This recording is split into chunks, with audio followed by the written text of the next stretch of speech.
नमस्कार, आप देख रहे हैं प्राइम न्यूज। मैं हूं आपके साथ प्रियंका। धामी सरकार ने नकल विरोधी कानून पारित किए जाने पर आज रुद्रपुर के राधा स्वामी सत्संग घर में सैकड़ों छात्र छात्राओं ने मुख्यमंत्री पुष्कर सिंह धामी का अभिनंदन किया।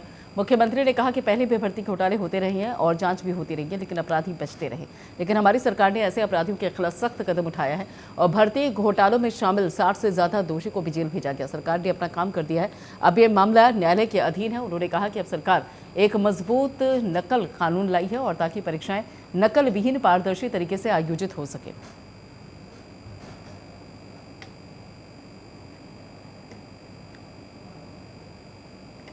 रूप से ये नकल विरोधी कानून के लागू हो जाने से हमारे सभी छात्र छात्राएं, हमारे भाई बहन उनको प्रतियोगी परीक्षाओं में भाग लेना है। अब उनके मन में किसी प्रकार की कोई शंका नहीं होनी चाहिए। बिल्कुल शंका विहीन होकर अपने कैरियर की ओर, अपनी पढ़ाई तैयारियों में लगना चाहिए। मैं सभी को शुभकामनाएं देता हूँ कि जहाँ भी मैं जा रहा हूँ सभी छात्र छात्राएं, हमारे भाई बहन बड़ी संख्या में आ रहे हैं और इस कानून के लागू हो जाने पर सरकार का धन्यवाद कर रहे हैं। मैं सब बच्चों को शुभकामनाएं करता हूँ। बहुत बहुत धन्यवाद भाई साहब। उत्तराखंड बीजेपी प्रदेश प्रभारी दुष्यंत कुमार गौतम 24 फरवरी को देहरादून के दौरे पर रहेंगे। इस दौरान दुष्यंत कुमार कार्यकर्ताओं के साथ बैठक करेंगे। आगामी चुनावों की रणनीति भी तैयार करेंगे। साथ ही संगठन को मजबूत करने के लिए कार्यकर्ताओं से चर्चा भी करेंगे। देहरादून में आपको बता दें, बीजेपी प्रदेश प्रभारी करेंगे दौरा, कार्यकर्ताओं के साथ करेंगे बैठक। आगामी चुनावों को लेकर रणनीति भी तैयार होगी।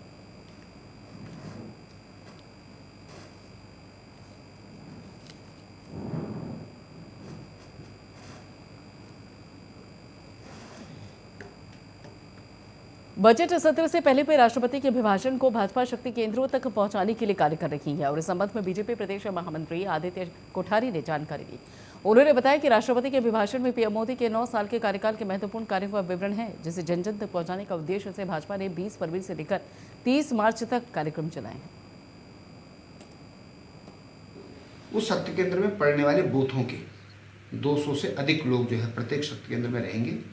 पार्टी की तरफ से 4 लोग अभिभाषण को 4 हिस्सों में रखते हुए उसको पढ़ेंगे और उस पर चर्चा, जितने लोग आए होंगे उस पर चर्चा भी करेंगे। ये जो महामहिम राष्ट्रपति का अभिभाषण इस बार जो रखा गया है वह मोदी जी की 9 वर्षों का जो कार्यकाल का जो निष्कर्ष है, प्रत्येक क्षेत्र में उन्होंने क्या क्या काम किए, उनका ये निष्कर्ष इस समय महामहिम राष्ट्रपति के अभिभाषण में है। तो ये जनता तक पहुंचे, कार्यकर्ताओं तक पहुंचे। तो इसी प्लानिंग को लेकर के प्रत्येक शक्ति केंद्र में ये 20 फरवरी से कार्यक्रम प्रारंभ हुआ है। महामहिम राष्ट्रपति के अभिभाषण के विषयों पर चर्चा 20 फरवरी से 20 मार्च तक ये चलेगा। तो इस सब की तैयारी के संबंध में रणनीति बनाने के लिए कल की कार्यशाला हमारी चलेगी। 11 बजे से चलेगी और 4 बजे तक हमारी बैठक रहेगी।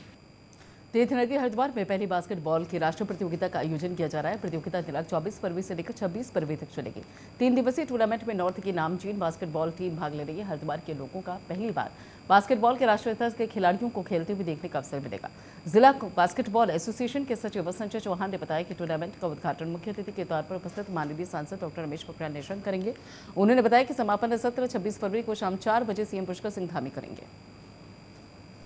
24 फरवरी से 26 फरवरी तक इंडोर बास्केटबॉल ग्राउंड में हमारा नेशनल चैंपियनशिप होने जा रही है। मेंस चैंपियनशिप है। इसमें देश की जो 9 टीमें हैं वो इसमें प्रतिभाग कर रही हैं और ये डे नाइट टूर्नामेंट चलेगा।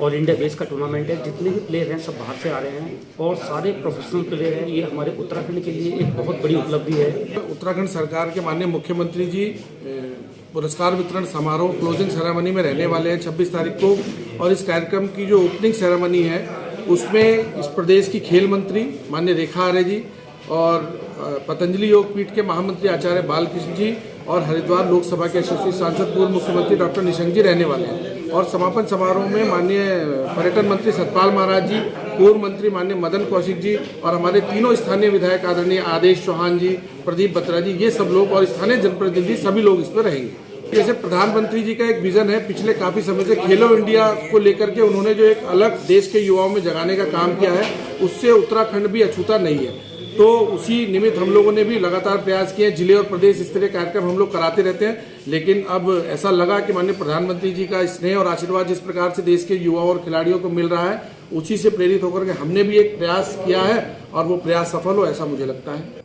राज्य लोक सेवा आयोग की ओर से आयोजित होने वाली पीएससीए मुख्य परीक्षा आज से शुरू हो गई है। 318 पदों के लिए 26 फरवरी तक होने वाली इस परीक्षा के लिए 5,636 अभ्यर्थी पंजीकृत हैं। 8 जनवरी को हुई लेखपाल भर्ती परीक्षा का पेपर लीक होने के बाद राज्य लोक सेवा आयोग ने 28 से 31 जनवरी तक प्रस्तावित पीसीएस मुख्य परीक्षा को स्थगित कर दिया था और आयोग की ओर से ये परीक्षा आज से 26 फरवरी तक करवाई जाएगी।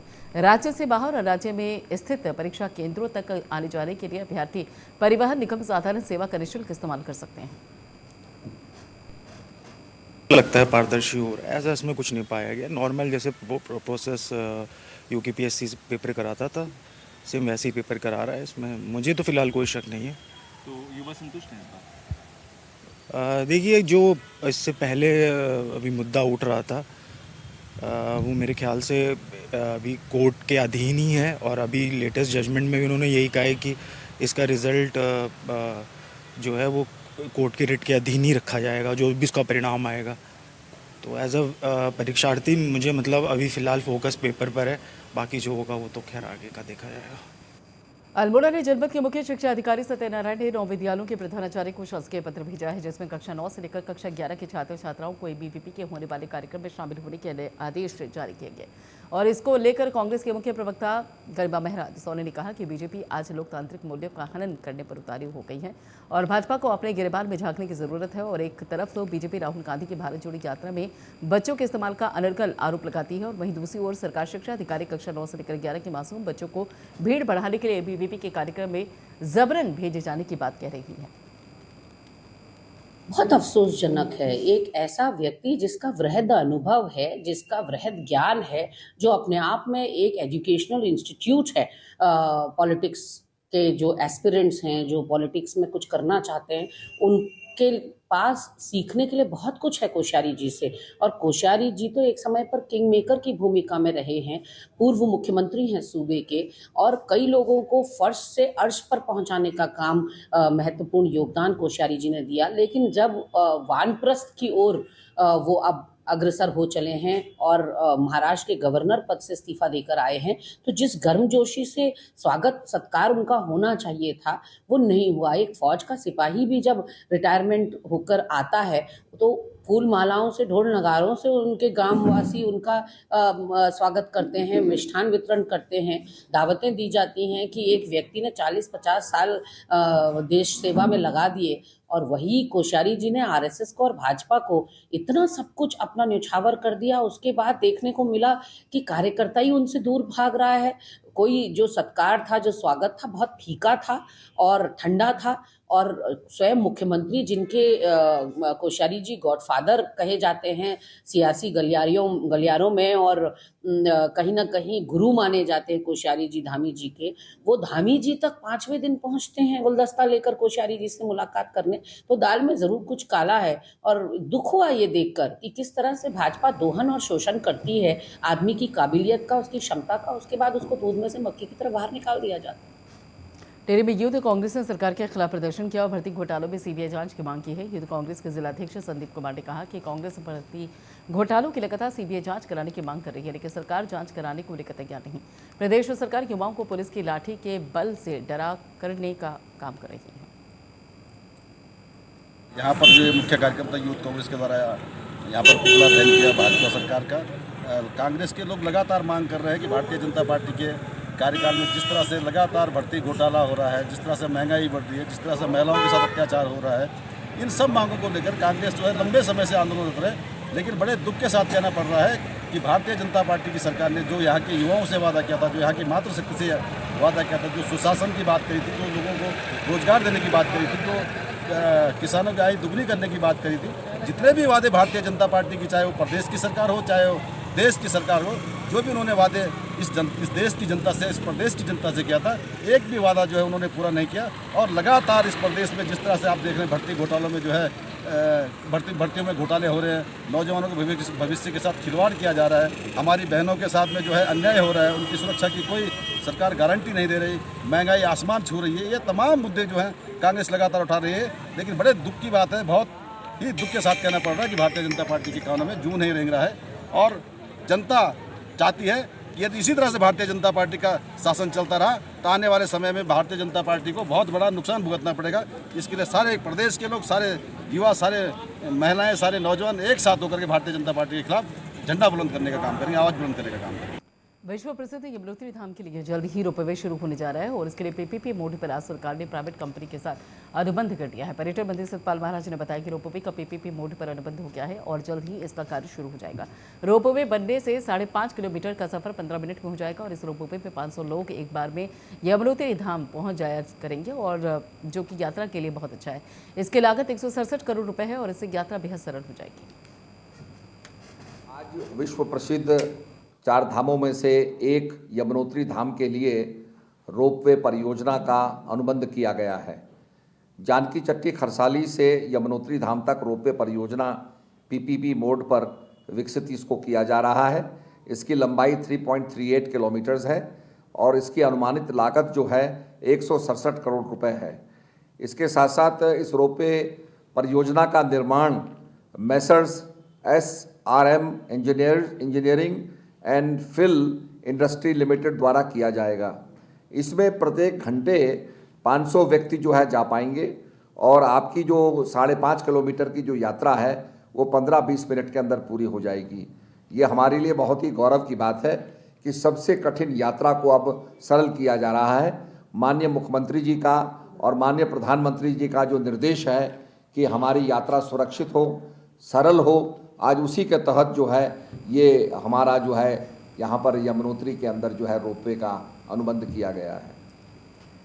उत्तराखंड में आज पीसीएस मेंस की परीक्षा आयोजित की गई। हरिद्वार, देहरादून और हल्द्वानी में बनाए गए परीक्षा केंद्रों पर अभ्यर्थियों ने परीक्षा दी। 318 पदों के लिए प्री परीक्षा में पास हुए 5,636 अभ्यर्थी आज परीक्षा में शामिल हुए हैं। परीक्षा 23 तारीख से 26 फरवरी तक आयोजित की जाएगी। हरिद्वार में बने लोक सेवा आयोग सहित 5 सेंटर में 1716 अभ्यर्थी शामिल हुए हैं और साथ ही अभ्यर्थियों को प्रशासन ने मुफ्त बस सर्विस दी और परीक्षा भवन पर सुरक्षा के पुख्ता इंतजाम भी किए गए।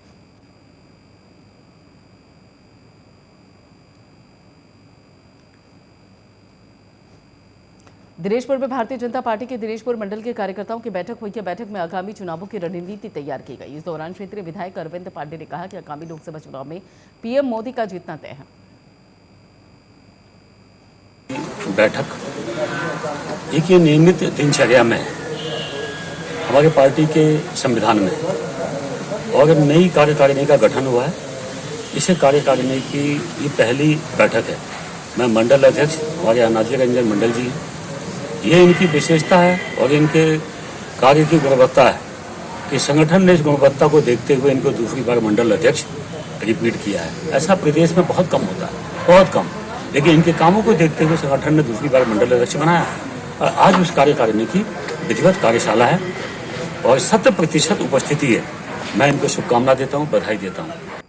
आईएएस अधिकारी बंजिंदर तिवारी ने बीसी MDDA चार्ज संभाल लिया है। इस दौरान उन्होंने बताया कि प्राधिकरण के अंदर बनने वाले नक्शों को आसानी से पास किए जाने को लेकर व्यवस्था बनाई जाएगी, जिससे लोगों को परेशानी नहीं होगी और इसके साथ ही जिन नक्शों को लेकर वाद दायर हैं उनके लिए कैंप लगाया जाएगा जिसमें वादों का निपटारा होगा। देखिए, जो अवैध प्लाटिंग है, कृषि क्षेत्रों में जो निर्माण है वो हमारे लिए एक बड़ी चुनौती है और उसको हम लोग प्रभावी नियंत्रण स्थापित करेंगे। कई बार ना जानकारी की वजह से या जानकारी के अभाव में भी लोग घर बना देते हैं एग्रीकल्चर लैंग्वेज में और बाद में समन करने में परेशानी होती है। तो एक तो उसमें जन जागरूकता हम लोग फैलाएंगे, दूसरा नियंत्रण करेंगे, तीसरा जो समन के मानचित्र हमारे यहाँ लंबित हैं उसका हम लोगों ने तय किया है कि हम जो हर वार्ड में मोहल्ले में जाकर समन कैंप आयोजित करेंगे और वहीं पर उसका निपटारा करेंगे। देहरादून के एसपी क्राइम सर्वेश पवार ने डोईवाला कोतवाली को अर्धवार्षिक निरीक्षण किया और निरीक्षण के दौरान एसपी क्राइम ने मालखाने और कोतवाली परिसर फाइल के शिकायत पत्रों का अवलोकन के साथ ही कोतवाली में रखे हुए असलहों का भी निरीक्षण किया। इस अवसर पर एसपी क्राइम ने कोतवाली के सभी उप निरीक्षकों और पुलिस कर्मियों के साथ बैठक कर उनकी समस्याएं भी जानी। हमारा एक रूटीन का एक निरीक्षण है थाने का जो मेरे द्वारा किया जा रहा है। इसमें हम जितने भी हमारे जो मेन जो अभिलेख रखे रहते हैं और किस तरीके की व्यवस्था थाने में रहती है उसका एक निरीक्षण, सामान्य सा निरीक्षण किया जाता है मेरे द्वारा। और इसमें थाने वालों को ये भी निर्देशित किया जाता है साथ साथ में कि जितने भी लोग हमारे यहाँ थाने में आए उनकी बात जो है वो अच्छे से सुनी जाए और उनकी जो भी समस्याएं हैं वो कानूनी रूप से जो है अच्छे से उन्हें सॉल्व करने का प्रयास किया जाए। उत्तराखंड चारधाम यात्रा की व्यवस्थाएं जोरों शोरों से चल रही है। सीएम धामी ने यात्रा की तैयारियों को लेकर कहा कि पीछे चारधाम यात्रा से अनुभव लेकर व्यवस्थाओं को मुकम्मल करने की कवायद शुरू हो गई है। अधिकारियों को समय पर व्यवस्थाओं को पूरा करने के निर्देश दिए गए हैं। वहीं पर व्यवस्थाओं को लेकर कांग्रेस ने सरकार को घेरना शुरू कर दिया। कांग्रेस के प्रदेश उपाध्यक्ष मथुरादास जोशी ने कहा कि जो कमियां पहले की यात्रा के दौरान दिखी उन्हें सरकार अभी तक दूर नहीं कर पाई है। प्रदेश उपाध्यक्ष ने कहा कि पिछले सीजन में चारधाम यात्रा के दौरान स्वास्थ्य सुविधाओं के अभाव में कई श्रद्धालुओं की मौत हुई थी। चारधाम यात्रा की इस बार हमने काफ़ी पहले समीक्षा प्रारंभ कर दी है। सारी बैठकें पहले भी अधिकारियों के लेवल पर इस पर हो रही थी। कल मैंने इस पर स्वयं समीक्षा की है और सारे विभाग, विशेषकर सड़क है, परिवहन है, आवास है, जल निगम है, पेयजल है, इन सभी विभागों को और पुलिस विभाग को, क्योंकि पिछले वर्षों के जो अनुभव रहे हैं उन अनुभवों के आधार पर और जो व्यवस्थाएं वहाँ पर सुनिश्चित होनी है उन सबको सुनिश्चित करने के लिए कहा है। और इसके अलावा जल्दी ही फिर से हम लोग समीक्षा करेंगे जिससे कि देश विदेश से आने वाले श्रद्धालुओं को किसी प्रकार की परेशानियों का सामना न करना पड़े, उनकी यात्रा अच्छी हो, सरल हो और उत्तराखंड आकर वो एक अच्छा अनुभव लेकर वापस जाएं। सरकार की अभी तक तो चारधाम यात्रा के प्रति सरकार की गंभीरता कोई नहीं दिखाई दे रही है, बिल्कुल भी गंभीरता नहीं दिखाई दे रही है। अगर सरकार चारधाम यात्रा के प्रति गंभीर है तो क्या सरकार ने स्वास्थ्य व्यवस्थाएं सुचारू कर दी हैं? क्या बद्रीनाथ में, केदारनाथ में या गौरीकुंड में या जोशीमठ में या श्रीनगर में या रुद्रप्रयाग में या चमोली जिला मुख्यालय अस्पताल में सारे विशेषज्ञ डॉक्टर वहाँ हैं? विषय विशेषज्ञ डॉक्टरों की पर्याप्त व्यवस्था होगी है और जो पैरा मेडिकल स्टाफ होता है उसकी व्यवस्था पूरी होगी है। पेयजल की व्यवस्था का बिल्कुल सुचारू कर दिया है। यातायात के लिए कितनी गाड़ियाँ, आप देखिए, आप कह रहे हैं एक ही दिन में 31,000 का रजिस्ट्रेशन हो गया तो लोगों के ट्रांसपोर्टेशन की क्या व्यवस्था होगी? छोटी गाड़ी लगा लो, बसेस लगा लो, बड़ी गाड़ियाँ लगा लो, क्या व्यवस्था सरकार पर है ट्रांसपोर्टेशन की? अभी मोटर मालिकों से या कहीं से बुलाना है या रोडवेज की कितनी बसें उसमें लगेंगी, कितनी प्राइवेट सेक्टर की बसें लगेंगी, GMBN की कितनी, आपके गढ़वाल मोटर्स की कितनी लगेंगी, टेहरी मोटर यूनियन की कितनी लगेंगी? कहीं ये बातें अभी तक सामने आई है? कहीं नहीं आई। सरकार हवा में बात करना चाहती है। रशिया यूक्रेन के बीच में चल रहे युद्ध को समाप्त करने और विश्व की शांति के लिए रशिया से विदेशी दल हरिद्वार पहुंचे और रशिया विदेशी दल ने गंगा घाट पर यज्ञ अनुष्ठान भी किया और विश्व शांति के लिए मां गंगा से कामना की। इस दौरान प्रतीक मिश्रपुरी ने बताया कि विश्व में शांति के लिए और रशिया यूक्रेन युद्ध पर विराम की गंगा से प्रार्थना की गई और दल में शामिल लोगों का मानना है कि भारत शांति प्रिय देश है और गंगा इन लोगों को शांति प्रदान कर सकती है। देखिए, बात यह है, ये लोग रशिया से लोग आए हुए हैं, 24 लोग हैं लोग, और 24 लोग जो हैं लोग हैं और 24 के 24 लोग जो हैं धर्मपरायण व्यक्ति हैं। सब ये सो है, धर्म के प्रति सबकी आस्था है और पहले भी हिंदुस्तान आ चुके हैं। गंगा में बहुत आस्था है, हरिद्वार में आस्था है, ऋषिकेश में आस्था है। इस वजह से यहाँ पे इन्होंने दिमाग में आई कि यूक्रेन में युद्ध चल रहा है, रशिया में युद्ध चल रहा है, तो इस युद्ध को हम लोग जो है कैसे निपटा सकते हैं। और तो कोई रीजन है नहीं इनके पास में और कोई चांस है नहीं इनके पास में, तो इन्होंने सोचा कि क्यों ना गंगा माई से प्रार्थना की जाए और उस युद्ध को निपटाने के लिए उन्होंने यज्ञ किया। उसको उन्हें यज्ञ करके उनको जो है कब से कब तक ये यज्ञ चला? 9 दिन तक यज्ञ समझ लो।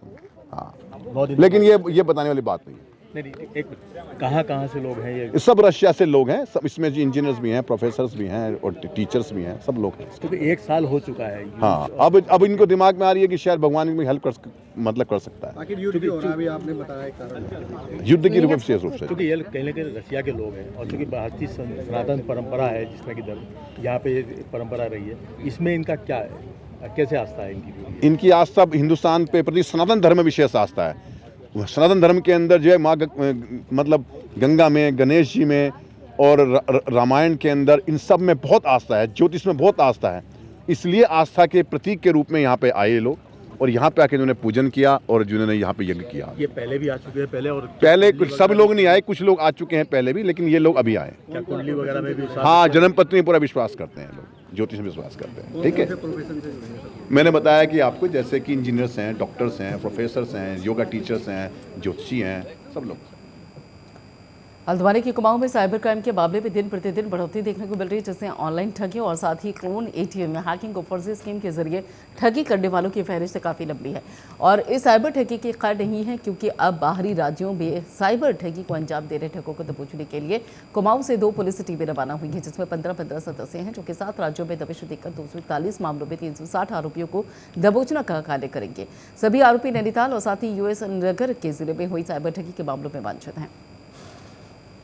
ये एक बड़ा मुश्किल काम है, क्योंकि इनका बड़ा सिंडिकेट कार्टेल नेटवर्क बहुत स्ट्रांग होता है। कई नाम के फर्जी अकाउंट्स होते हैं, सिम कार्ड्स होते हैं, तो इस तरह से ये बैंक अकाउंट्स तो बहुत मुश्किल होता है इनको ट्रैक करना।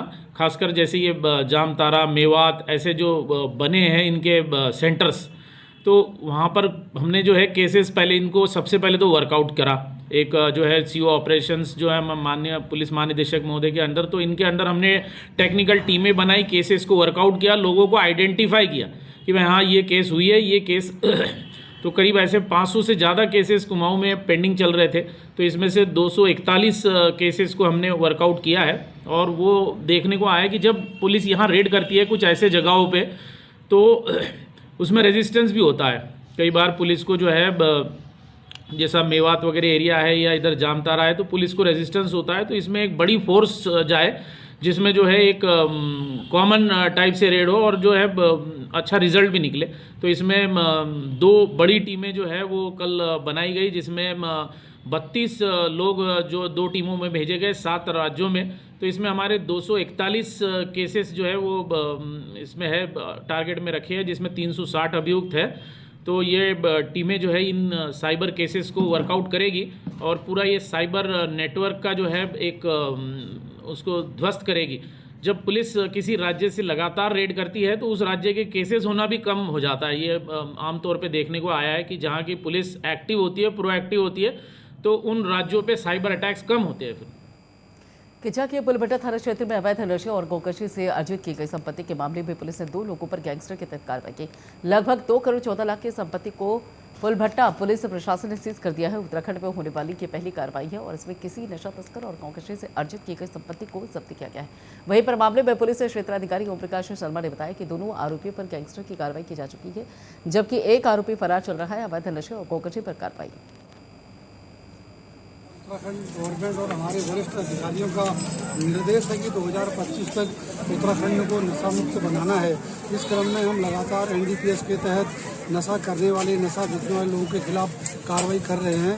और थाना पुलभट्टा में एक 14/22 गैंगस्टर एक्ट का मुकदमा पंजीकृत हुआ था, उसकी विवेचना मेरे द्वारा की जा रही थी। इसमें 2 अभियुक्त थे, एक फाजिल खां और एक वसीम।